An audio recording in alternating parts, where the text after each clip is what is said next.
जी नमोस्तु छोल्लक जी महाराज के चरणों में इच्छामी नमो। महाराज जी सीता जी का जन्म दो प्रकार से बताया गया है। एक तो बताया गया है कि मंदोदरी के गर्भ से पैदा हुई और दूसरा बताया भामंडल और सीता का जुड़वा जन्म हुआ है। तो इसमें से कौन सही है? और मत महाराज जी एक और है, अनुभव माणिक पारखी जोहिरी आप जनेन्द्र यही बर मोहि दीजियो चरण शरण आनंद।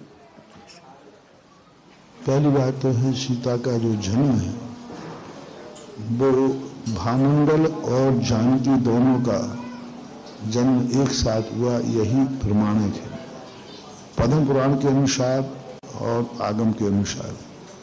अब उत्तर पुराण की जो बात कही कि मंदोदरी से हुआ, वह घटित नहीं होता है। जिस ढंग से उन्होंने उसको किया है कि मंदोदरी से धर्म हुआ, पर उसको जमीन में गाड़ दिया गया, पर तो ये सब चीजें घटित नहीं होती कि जैन दर्शन के अनुसार आया है उत्तर पुराण में, लेकिन वो उत्तर पुराण में कैसे किसने सुधार दिया, कहाँ चूक हुई है।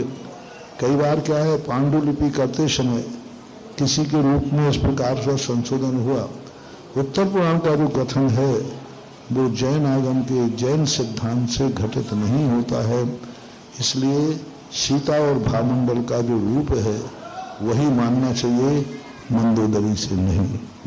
गुरुदेव ब्यावर नगर से सुधा सागर कॉलोनी में स्थापित मंदिर के पुण्यार्जक श्री तरुण जी काला अपनी भावना रखते हैं कि हे गुरुदेव, आपके आशीर्वाद से वहां के मंदिर में मुनीश्वरनाथ भगवान की बेदी प्रतिष्ठा शानदार और अभिभूत करके स्थापित हो चुकी है। यह सब आपके आशीर्वाद से संपन्न हुआ है। जहां आप भले ही न हों, परंतु आपका आशीर्वाद पूरे भारतवर्ष में है और जिस काम के लिए गुरुदेव आशीर्वाद देते हैं वो निर्विघ्न बिना बाधा के संपन्न हो जाता है, ऐसे उनकी भावना है। जिज्ञासा कर रहे हैं श्री अखिलेश जी बड़कुल, आग्रह सभी से कि केवल नमोस्तु बोलें। अखिलेश जी देवड़िया तैयार रहेंगी। श्री मधु जी बरा।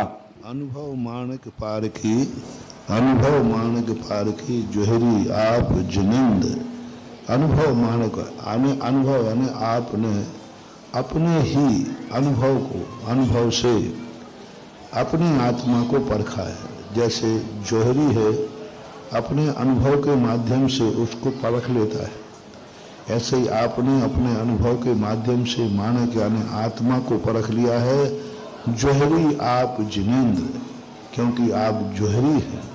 यही वर मुझे दीजिए, मैं भी यही वरदान चाहता हूँ कि मैं भी अपने ज्ञान के द्वारा, अपने अनुभव के द्वारा मैं अपनी आत्मा को परख सकूं। यही यहाँ का भाव। पूज्य मुनि श्री के चरणों में नमोस्तु।